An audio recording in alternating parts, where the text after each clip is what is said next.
বিসমিল্লাহির রহমানির রহিম। আসসালামু আলাইকুম ওয়া রাহমাতুল্লাহি ওয়া বারাকাতুহু। সূরা ইনশিকাক।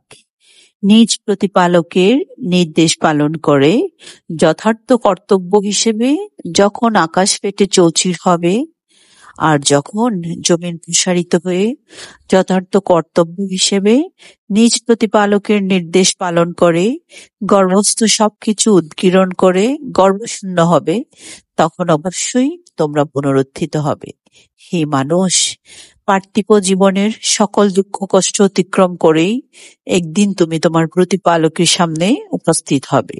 সেদিন যার আমলনামা ডান হাতে দেয়া হবে তার হিসাব নিকাশ হবে খুবই সহজ। সে তার প্রিয়জনদের কাছে আনন্দ চিত্তে ফিরে যাবে।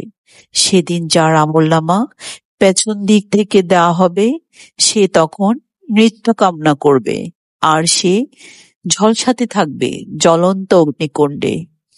দুনিয়ায় সে তার স্বজনদের সাথে আনন্দেই ছিল।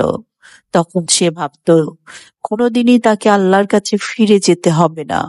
নিশ্চয়ই সে আল্লাহর কাছে ফিরে যাবে। তার প্রতিপালক তার সব কাজকর্মই পর্যবেক্ষণ করছেন। তাকাও গোধূলি লগ্নের দিকে, ভাবাও রাত নিয়ে, এবং যা কিছু তা ধাপে ধাপে প্রকাশ করে। তাকাও চাঁদের দিকে যখন তা 16 কলায় পূর্ণ হয়। নিশ্চয়ই তোমরা অস্তিত্বের এক স্তর থেকে আরেক স্তরে প্রবেশ করবে।